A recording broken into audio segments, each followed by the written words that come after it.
বিল 900 টাকা পেয়েছেন তো, 500 টাকার ইলেকট্রিক বিল 1500 টাকা, মিলিয়ে দেখবেন তো মার্চের বিলটা আর মেয়ের বিলটা।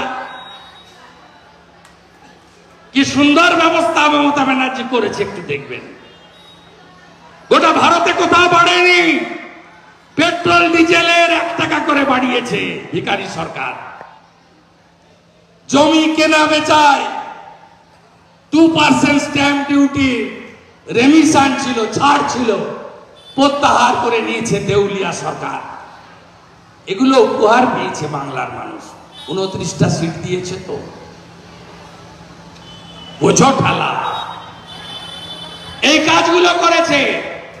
রায়গঞ্জে যারা পদ্মে ভোট দিল দ্বিতীয় দফার ভোটে 19 এপ্রিল সম্ভবত, তাই তো 26 এপ্রিল দ্বিতীয় দফার ভোটে, তারা এত তাড়াতাড়ি তো অন্য জায়গায় ভোট দেবে না। রায়গঞ্জ 19-এ বিজেপিকে জিতিয়েছে, রায়গঞ্জ 21-এ বিজেপিকে জিতিয়েছে, রায়গঞ্জ 24-এ বিজেপিকে জিতিয়েছে। আর পঞ্চায়েতের কথা বাদ দেন, ও ভোট হয়নি, ভূত হয়েছে, লুট। ও ভোটটা বাদ দেন। লড়াই কার সঙ্গে? লড়াই বাসুদেব সরকার কার্তিক পালেদের সঙ্গে, তৃণমূলের নয়। লড়াই পুলিশের সঙ্গে। এখানকার ডিএম সুরেন্দ্র মিনা, আরেক অরবিন্দ মিনা, তিনি এখানে এই আসনে জেতানোর জন্য ট্রিপল পেয়েছেন। 10,000 ট্রিপল দিয়েছে ডিএম এর গোডাউন থেকে। নিয়ে নেন, লুটের মাল, যা পাবেন নিয়ে নেন, বদরক্ত বেরিয়ে যাক, সব নিয়ে নিতে হবে। ভোট দেওয়া যাবে না এই চোরেদের। লড়াই কার সঙ্গে? পুলিশের সঙ্গে। ডিএম বাবু, আপনি ভাবছেন আপনাকে মমতা ব্যানার্জি বাঁচিয়ে দেবে?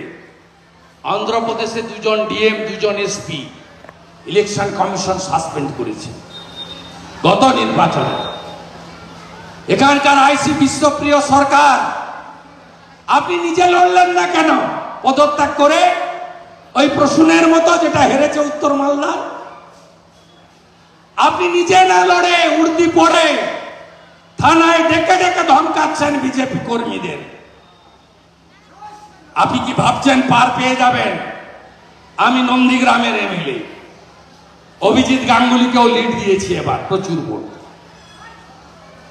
ভোটের 2 দিন আগে এক তফসিলি মা রথিবালা আড়িকে খুন করেছিল। প্রধান আসামি খোকন শেখ জনগণের চাপে থানায় নিয়ে এসেছিল। 50টা বাইক বাহিনী এসে তাকে থানা থেকে বের করে নিয়ে চলে গেল। পুলিশ ভাবলো যাক, তৃণমূল সন্তুষ্ট, মমতা ব্যানার্জি খুশি, আমার আর ট্রান্সফার হবে না, আমি ছাড়ার লোক নেই। রথিবালা আড়ির মেয়েকে দিয়ে হাইকোর্ট করেছিলাম, হাইকোর্টে রিট ফাইল করেছিলাম। হাইকোর্ট বলল ওই দিনকার সিসিটিভি ফুটেজটা নিয়ে আসুন। আসামি থানা থেকে ঢুকে কি করে বেড়ায় দেখব। আজকের পরে বিশ্বপ্রিয় সরকার একটা যদি বিজেপি কর্মীকে থানায় ডাকেন, আমি রিট করব কলকাতা হাইকোর্টে আপনার থানার সিসিটিভি ফুটেজ নিয়ে। আপনি কি ভেবেছেন ছেড়ে দেব আমরা? ওরা 46% পেয়েছে জল মিশিয়ে, আমরা একটা মুসলমানের ভোট না পেয়ে, জল না মিশিয়ে 2,33,27,039% ভোট পেয়েছি। সিপিএম কংগ্রেস মুছে গেছে, সাফ হয়ে গেছে। তৃণমূল যদি শাসক হয়, আমরাও শক্তিশালী বিরোধী, ছাড়ার কোনো জায়গা নেই। আর বিজেপি কর্মীদের বলি, 41-এ নোটিশ না দিলে কেউ যাবেন না।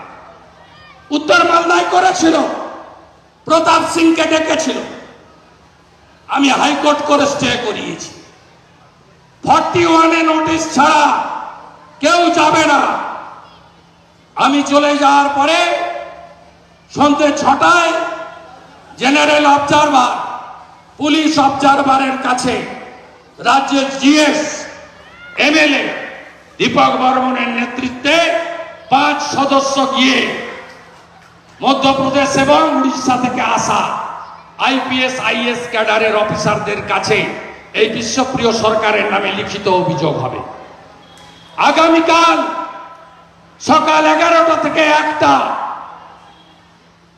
উত্তরবঙ্গের এমএলএরা দীপক বর্মন, নিখিল রঞ্জন দে, শঙ্কর ঘোষের নেতৃত্বে রায়গঞ্জ থানায় 2 ঘন্টা ধর্ণা দেবেন। আপনারা কেউ আসবেন না, বুথে প্রচারের কাজে থাকবেন। আমরা বুঝে নেব, বিজেপি বুঝে নেবে, পশ্চিমবঙ্গ বিজেপি বুঝে নেবে, আমাদের এমপি এমএলএরা বুঝে নেবে। আপনারা নিজের বুথকে দুর্গ করুন, যারা ভোট দিয়ে চলে গেছে ফোন করে আবার আনান। এই লড়াই বাঁচার লড়াই। পশ্চিমবঙ্গকে বাংলাদেশ 2 হতে দেব না, পশ্চিমবঙ্গকে ইসলাম রাষ্ট্র করতে হামিদুরকে দেব না। এ লড়াইতে জিততে হবে। কালকে 2 ঘন্টার ধর্ণা। আর বিশ্বপ্রিয় শুনে রাখুন, আগামী সোমবার রথযাত্রার পরের দিন আমার এবং ডক্টর সুকান্ত মজুমদারের উভয়ের উপস্থিতিতে মহামিছিল আছে। আমরা ওই মহামিছিল যেন থানা ঘেরাও মিছিলে পরিণত না করতে হয়, হুঁশিয়ারি দিয়ে মানস ঘোষকে 2 নম্বর বোতাম টিপে নরেন্দ্র মোদীজির হাত শক্তিশালী করার আবেদন দিয়ে আমার কথা শেষ করলাম। দিচ্ছেন তো? 47টাকে টপকে দেবেন তো?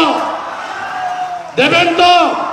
বিধানসভার লড়াইটাও আরো জোরদার হবে চোর তৃণমূলের বিরুদ্ধে। সবাই ভালো থাকবেন। ভারত মাতা কি, ভারত মাতা